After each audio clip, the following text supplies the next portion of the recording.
This episode of the Tips for Travellers podcast is supported by DK Eyewitness Travel Top 10 Guides, the best-selling pocket-sized travel guidebooks, with top 10 lists covering destination highlights, a pull-out map, things to do, the best places to dine and drink, and more. DK Eyewitness Travel Top 10 Guides show you the 10 best of everything. This is Tips for Travellers. Inspiration, advice and tips on finding and having amazing travel experiences on both land and at sea. Get more tips on must-see and must-do travel at tipsfortravellers.com. Hi, I'm Gary Bembridge, and this is another episode of Tips for Travellers. And today we're heading off to the exciting, vibrant city of Tokyo in Japan.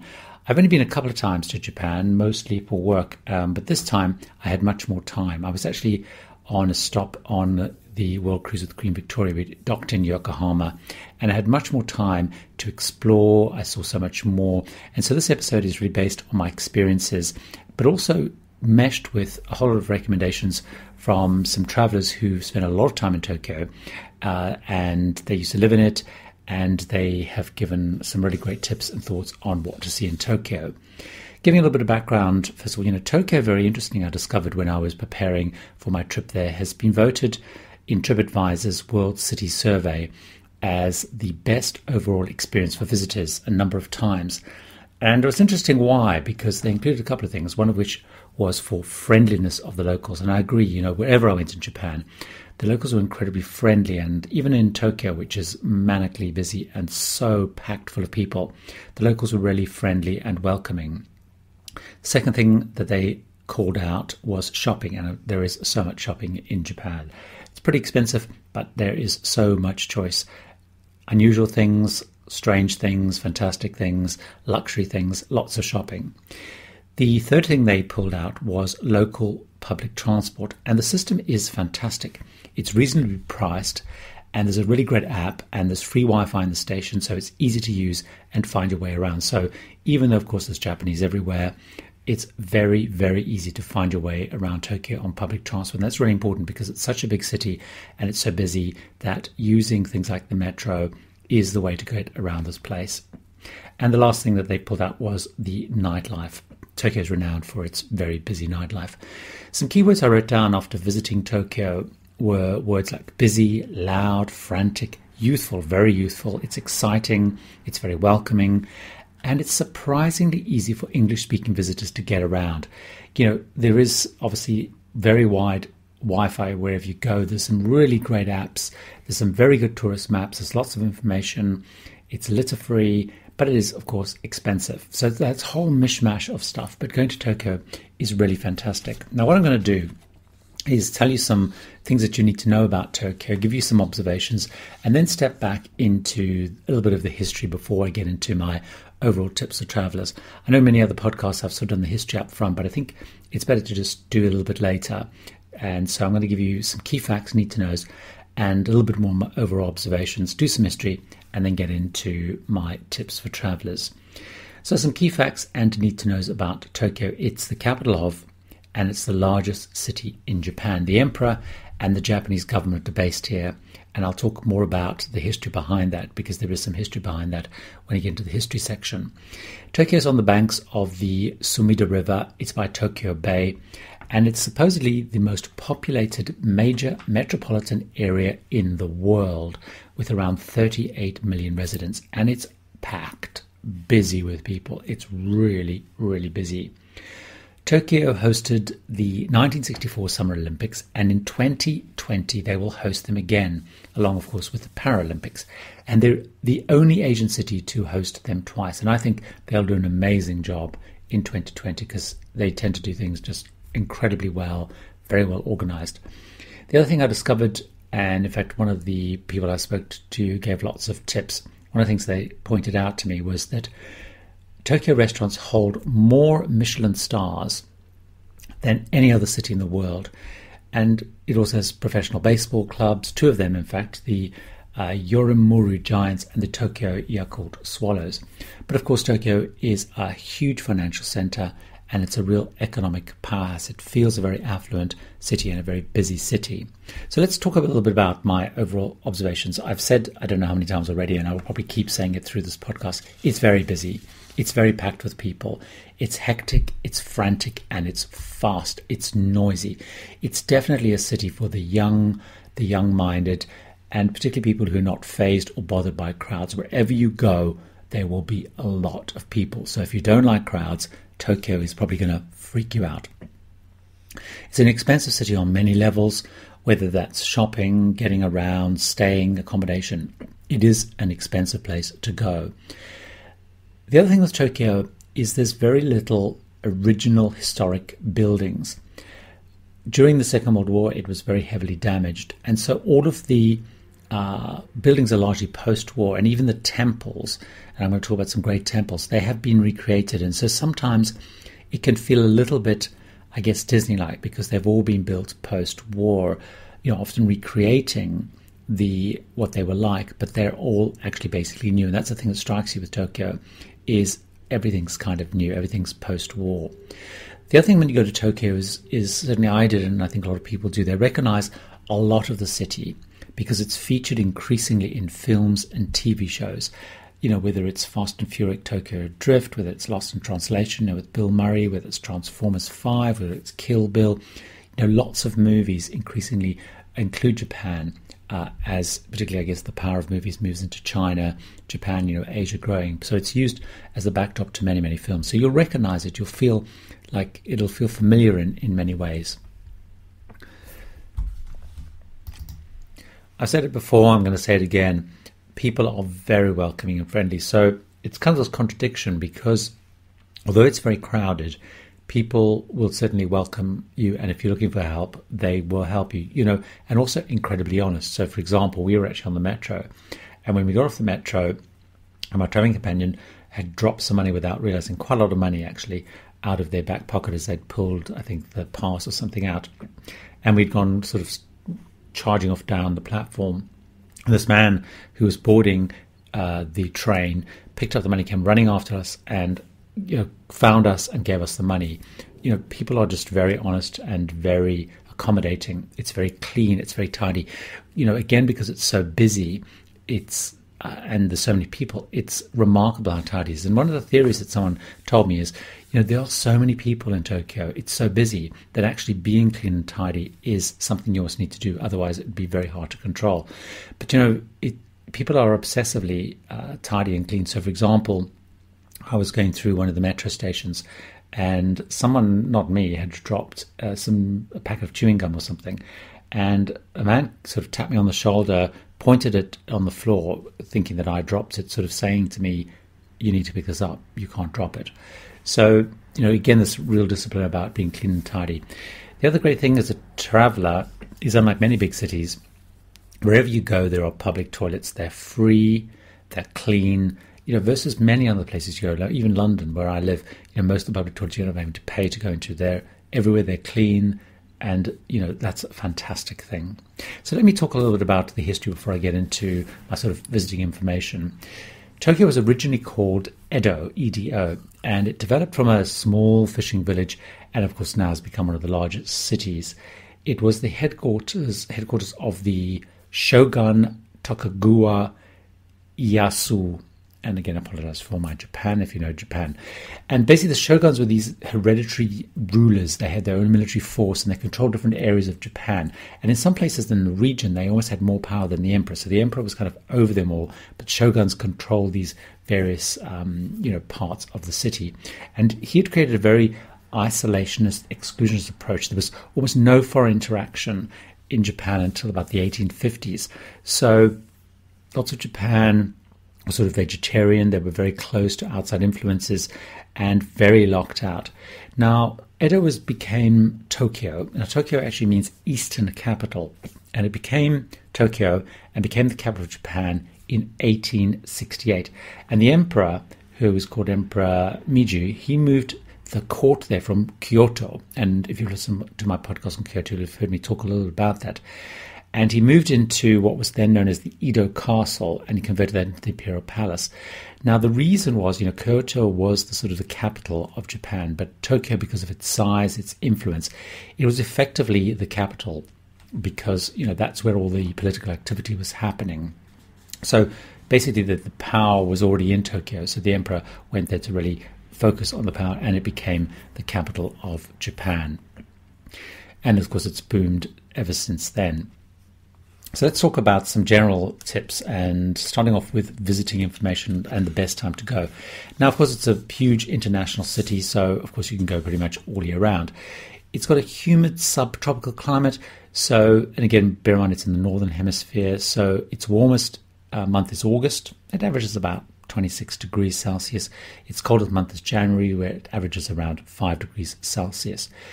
A lot of people like to time visits to Japan with lots of festivals, but there's, one of the big things that people do and like to go to Japan for, and Tokyo is a good place to go, is when the cherry blossoms are in, which is around March, April time, so towards the end of March into April. And there the focus is on some of the great parks like the Ueno Park, which I'll talk about in my tips for travelers because it's a great park. There's other festivals. There's the Camellia Festival, which runs from end of January to about mid-March. And this is it's a very important festival. The camellia flower is very important. And so there's lots of different festivals. And obviously, if you go to the Tokyo site, and I'll give you some links at the end of the day, you can see when those festivals are. But bear in mind, August the hottest month, January the coldest. Springtime is a very popular time, March, April time, because of the cherry blossoms. In terms of getting to Tokyo, well, obviously, it's a huge city, very easy to get to. There are two key airports. There's one near Yokohama, which used to be domestic, is now domestic and international as well, which is the Haneda Airport, Haneda. And the more famous airport, which is the one you're probably going to be flying into if you're coming from abroad, is Narita. Now, Narita is very far from the city, and I remember the first time I went to Japan, and it felt like I was traveling forever to get from Narita into Tokyo. But that's the main international gateway, is Narita, and it's where you're likely to be flying to, where most of the airlines are. Cruises are growing in popularity. The cruises come into Yokohama. It's very easy to get to Tokyo from Yokohama. Of course, it depends on the traffic, but actually, ironically, it took me less time to get from Yokohama into Tokyo than it took from the ship into Yokohama, even though Yokohama is theoretically slightly closer. But it takes like half an hour, 45 minutes at the most to get into Tokyo from Yokohama if you're coming in on a cruise. In terms of getting around Tokyo, I think I've alluded to it already.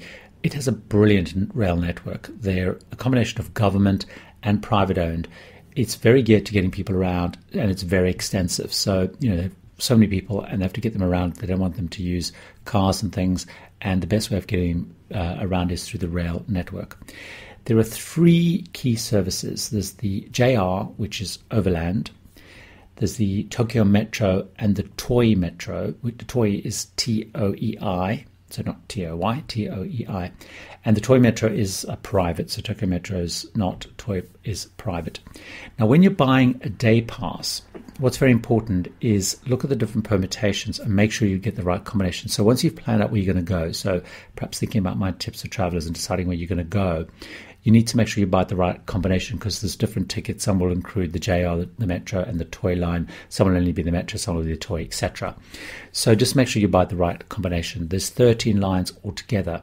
Now, what I would personally recommend, and again, all the places I'm going to suggest that you go to will be covered by this, is getting the combined Tokyo and Toei Metro, because that's going to get you everywhere you need to go. And the combined, there are different permutations. So if you're going to buy a ticket and you're flying in, from all the stuff I saw, it's slightly cheaper buying it at the airport versus in town. And I'm guessing that's because they're also trying to get you to use the metro from the airports into town. So there's an incentive. So if you are coming in, buy your tickets at the airport, not wait till you get in town. There are self-help ticket machines. So you have to buy them yourself. Have ticket machines, or certainly all the places I went to. But don't be panicked by them. I saw lots of things online before I went with all these complicated pictures around how you use them. But actually, the simplest thing is there's a button on the machine which switches the language to English. So just look for that button and I can't remember whether it's a Union Jack or whether it was the US flag, but one of the two. You basically just push that and it will convert them into English. It costs around about 1,000 yen. 1,000 yen is about $10 US, about £6.50 UK. So it's not that cheap, but it's a great network. And as I said, make sure that you get the combined. Now, the other thing to note is because you've got these different operators, you've got the Tokyo Metro and the Toy Line, is what you might find is as you're planning where you want to go, some places have one on the Metro, one on the Toy Line or whatever, and they're not always connected. So you sometimes need to walk between the stations if you're switching between lines. And I hadn't quite realized that. And when I was planning things, we'd actually did some silly things where we realized we'd gone a complicated way of going around different stations to get somewhere, and suddenly realized actually if we just walked across the road or walked like 50 meters down and changed stations, we would have actually saved a lot of time. So I'll talk a little bit about the app a little bit later, but just be clear about those connections when you're planning. There are some hop-on, hop-off bus services, but in reality, they're not, as you know, if you listen to the podcast, I'm normally quite a big fan of hop-on, hop-off buses, but they're not as great. They don't cover as much ground, and the subway actually can be faster in terms of getting around because it's such a big place. And the places that you want to see are pretty spread out, but there are a couple. There's the Skybus Tokyo Hop Bus, which you can find at skybus.jp. JP is the normal, ending of websites in Japan, JP. And I'll put this in the show notes. And it's best to catch that near Tokyo Station. Tokyo Station is the big main station. There's another one which is called the Sightseeing Bus, which is the Tokyo Shitamachi Bus. And that runs from Ueno Park and Kinchito to very famous sites like Asakusa and the Tokyo SkyTree that I'll talk about later. So there are a couple of options, but I really seriously recommend you use the Metro. Currency, you need yen everywhere you go. Don't people aren't going to take dollars or whatever. You must have yen, and bear in mind things are pretty pricey. In terms of watch outs, things to avoid, not a lot really. It's a pretty safe place. Just do not litter. Don't litter, and don't eat and drink while walking. Avoid blowing your nose in public, and those are the main things. It's people are very well behaved and expect visitors to be well behaved. So, in terms of overall tips for travellers, learn a couple of key words, and there's a couple of key words you can learn, which other people are very welcoming. They really appreciate. So, good day is konnichiwa. Goodbye is sayonara. Thank you is arigato, which I always think sounds a bit Italian. And please is kudasai. I think that's pronounced it correctly. So just learn a couple of those words. Goes down really well. Download the Metro map and the Metro app, should I say, and make sure that your phone batteries are charged because they have very good, very fast free Wi-Fi. And the Metro app is fantastic in terms of finding a way around. It really, really is just brilliant. So let's talk now about must-see sites and attractions. Now, clearly there's lots and lots of things to do in Tokyo. So these are the things that I really, really recommend you do, particularly if you're a first-time visitor to Japan. And these are more or less in the order that you should do them. But, of course, it depends on where you're staying and all that kind of stuff. So first off, one of the things that I really loved is the Senso-Ji Temple in Asakusa. Now, it's the oldest temple in Tokyo. Now, bear in mind, as I've said before, it's really been recreated, but it is the oldest temple in Tokyo. There's a magnificent entrance, and you'll recognize the picture of the entrance with, it's called the Hozomon Gate. It was actually only built in 1964, and it's built of concrete, but it's a 2-story gate, and it has a treasure house upstairs, which has a number of 14th century Chinese artifacts and things, but it has this big massive lantern underneath it, and it's a very distinctive gate, and you'll recognize it's red. You will absolutely recognize it the minute you see it as one of those kind of iconic things. But the Senso-Ji Temple is quite a large complex, and it's Tokyo's most sacred, it's its most, I think, spectacular temple, and it really dates back. I mean, its origins date right back to AD 628.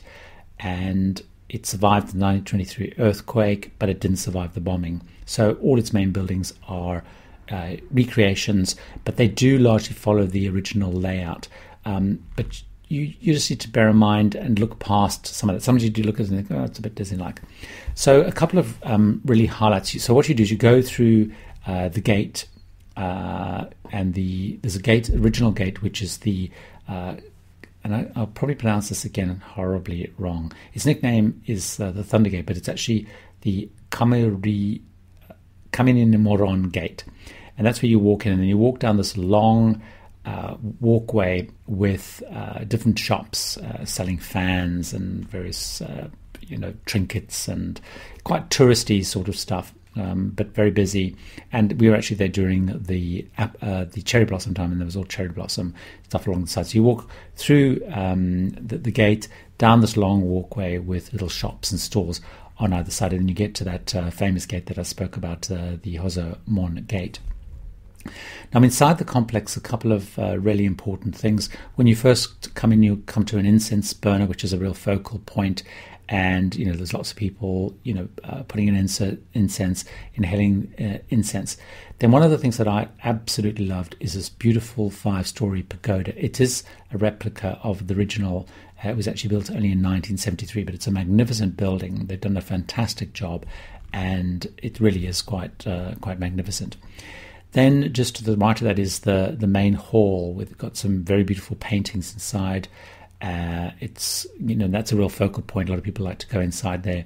And then also just a little bit further away are a whole collection of Buddhas, which are really magnificent. Took some great pictures of it. So the Senso-Ji Temple is an absolute must do. It's really very magnificent, despite the fact that it's been recreated. One of the things that you can actually see from the temple is the Tokyo SkyTree, and that's actually where I would suggest you head off to next, because then you've seen that sort of more temple and religious side, if you like, and then you'll get up high to see a magnificent view of the city. So the Tokyo SkyTree is certainly, when I was there, what they were claiming is the next highest structure in the world after Burj Khalifa. So it's not the tallest building as such, it's as a structure. It's 610 meters high. There's a massive complex underneath, shopping, different layers of shops and restaurants. It's actually quite hard to find the entrance to the Tokyo SkyTree, but it's the tallest building in Japan, and it's actually built largely as a broadcasting tower. But other than the mall and the restaurants and stuff, there is an aquarium there, there's a planetarium there, and there's a magnificent deck where you get degrees, 360 degrees around Tokyo. It's absolutely magnificent. Now, it's very popular, and one of the things that you can do if you're a visitor is you can buy a visitor ticket. So normally people would book in advance or go online and book in advance, but as a visitor you can then go up. There's a separate entrance and a separate queue where you can go and buy tickets for that particular day as a visitor. But once you bought the ticket, you then have to join the main queue, so it can still be quite slow, so you can use quite a lot of time sort of hanging around. So one of the things to do would be actually, if you go and see Senso-Ji Temple quite early and head to SkyTree quite early, or do the other way around, go to SkyTree relatively early when it opens, and get up there before the crowds are too big. Now, if you don't want to do the SkyTree and think that it's just too much and going to take too long, there is another option, which is an older tower, and it's still a very popular tower, which is known as Tokyo Tower. So you've got Tokyo SkyTree and Tokyo Tower. It's a little bit higher than the Eiffel Tower. You do get great views, including across to Mount Fuji. It actually looks a little bit more like the Eiffel Tower, so it's sort of a red iron structure. So the Tokyo Tower was built in 1958. It's 303 meters tall. So it's, as I said, it's taller than the Eiffel Tower. It's very much based on the Eiffel Tower. When you see it, it kind of looks like the tower. On the ground floor, they've got an aquarium. You have the elevators up to the observation deck. There's amusements, but there are two different viewing points. You've got the main one, which is at 150 meters high, and the high one at 250 meters. And that I would really recommend go to the 250 meters.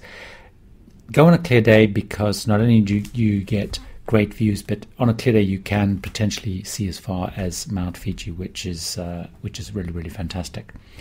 The next thing I would recommend you go and do is Shibuya. Now, Shibuya is very famous. So Shibuya is it's a young part of town, lots of trendy people, and this is one of the iconic sites of Tokyo. Shibuya has that famous crossing where you must have seen just hordes of people that come streaming out of the metro and from the shopping arcades, and it's like an X crossing in the shape of an X, and the lights go green for the pedestrians, and just these hordes of masses of people sort of all merge in. Now, one of the things you could perhaps do is a Starbucks that overlooks it with great views, actually. And if you've got an iPhone or something, it might be quite fun to go up there and do a little time lapse of just this madness of people crossing. The other thing that you can do in Shibuya, other than walk around and get a sense of the youth culture, so there's lots of trendy young people, lots of trendy shops. There's also a couple of panchiko gambling shops. Now, panchiko is a way of it's a gambling thing, but it's a way of getting around gambling.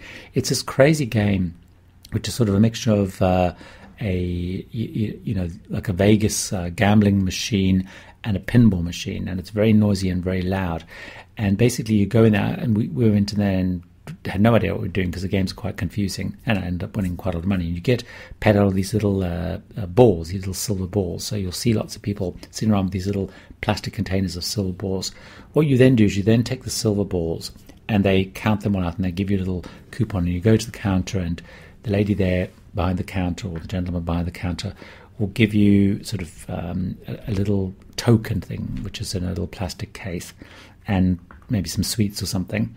And then you have to leave that building and go next door. They'll tell you where to go. And you take this little plastic case with this little thing inside, and they will give you your winnings. And it's all to get around the gambling thing. So you can't actually gamble, but you can convert these little plastic coupon things for money. So it's basically gambling, but it's not gambling. But panchiko it's this crazy, it's part of the Japanese culture. It's loud, it's fun, it's really good fun. Go and try it. You'll have no idea what you're doing, so don't end up spending too much money. I actually did really well on it, and I have no idea what I did, but you push buttons and you pull things, and it all just swirls around, and it's really good. It's really, really good fun. But the Shibuya area is really great to go because you'll get a real sense, as I said, of youth culture. It's very trendy, and it's got such energy, and you'll see some really interesting people. Really, it's a fabulous place. I really loved strolling around there. Could have actually spent much more time. The other place that I would really recommend you go to is the Ueno Park.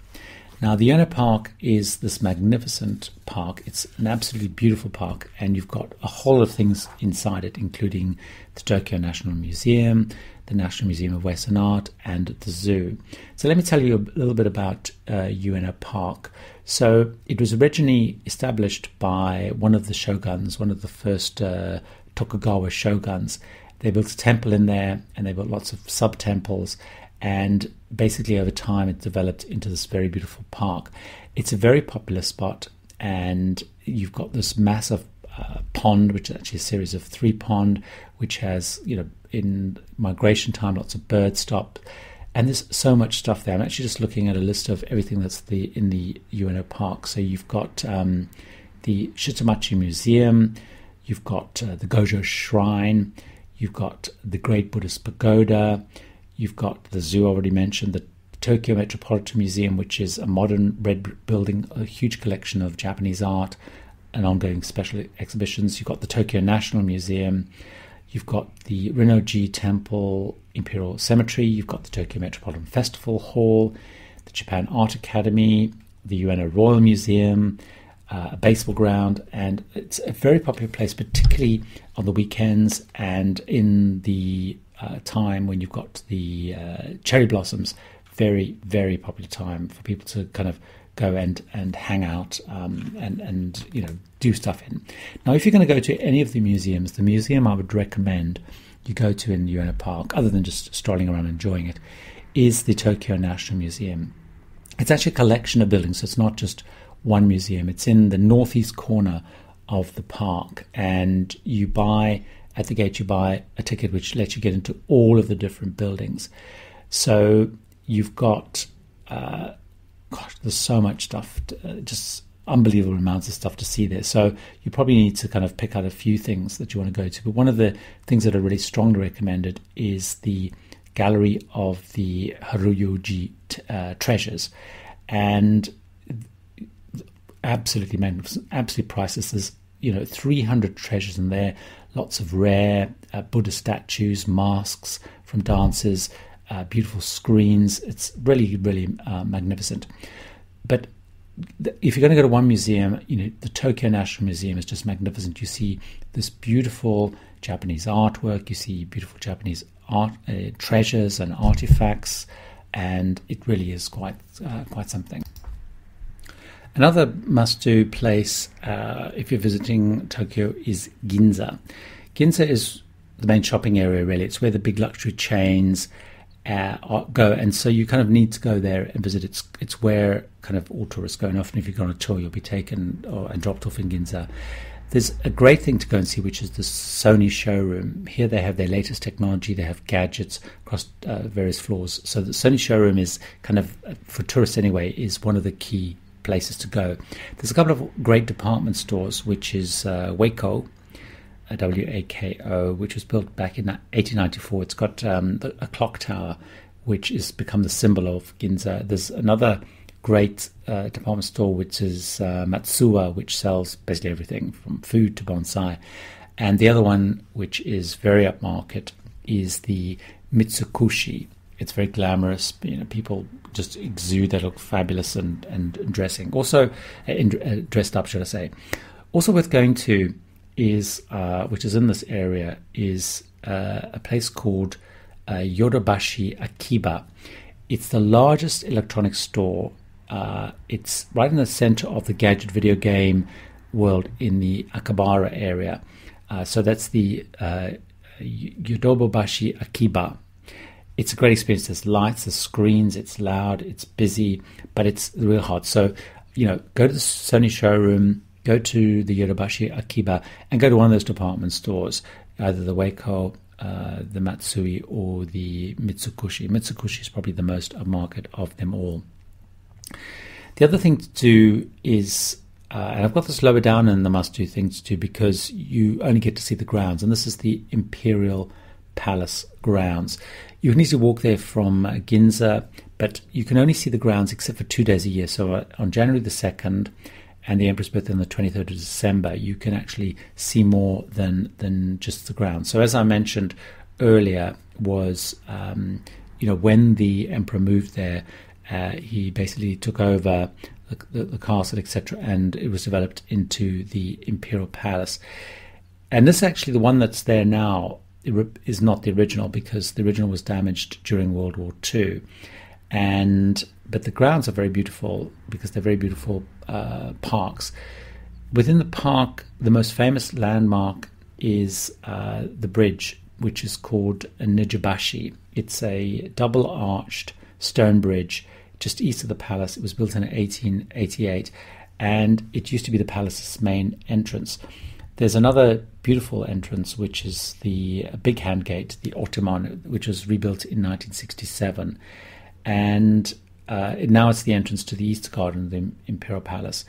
But it's a beautiful place to go. It's very lovely gardens. And in fact, on my first trip to Tokyo, I was actually staying quite near there. And I really enjoyed just sort of strolling around that park, a very, very beautiful park.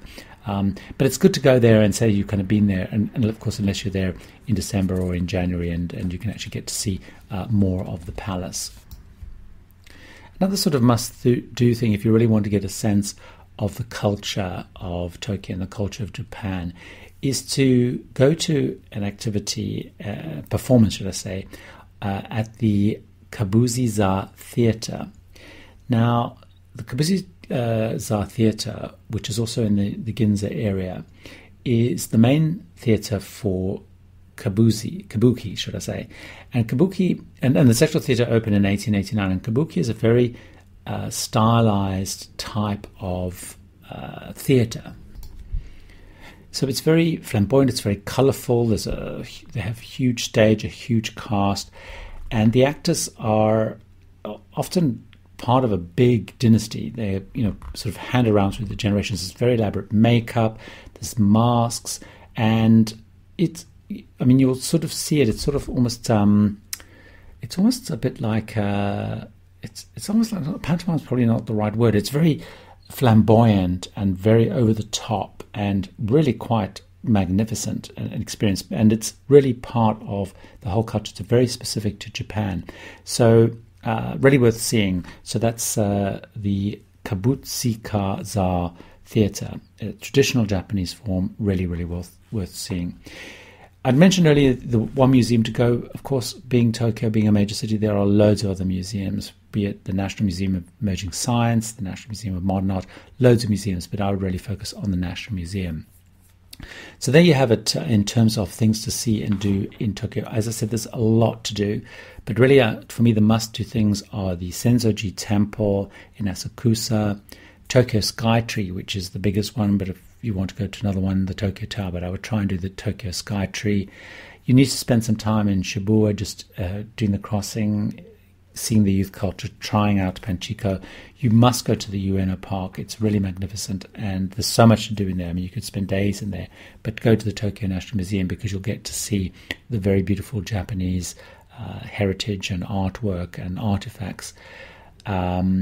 And go to Ginza, which is also really part of what Tokyo is, with the very upmarket shopping and all those, things like the Sony Showroom, the Yodobashi, Akiba, and the department stores. You do need to go to the palace grounds because it is, the emperor and the palace is such a fundamental part of what Japan is about. And if you want to do something cultural, do go to the Kabuki-za show and theatre and see a show there. Now, as mentioned in the show notes, I'll put various links to some of the sites I've referred to. Also, of course, there's a great DK Eyewitness book, which is the DK Eyewitness Tokyo Top 10 Guide, which includes lots more tips and advice and gives you a little bit of background history on some of those places. The official Tokyo visitor site is really good, which is at www.gotokyo.org/en. But if you go to gotokyo.org, you'll find the link to Ian, and then the metro is tokyometro.jp again /Ian. But again, if you go to the site, you'll find the link to the English site. I think between the combination of that top 10 guide, the Tokyo visitor site, and the metro guide, you should have pretty much everything that you need to do as reference to get around Tokyo. So I hope you find that interesting, fascinating. Tokyo, great city. And remember, if you're looking for more tips and advice, visit the site at tipsfortravelers.com. If you are listening to this for the first time because you're interested in Tokyo, I'd love it if you came back and subscribed. If you're a regular subscriber, please leave a review.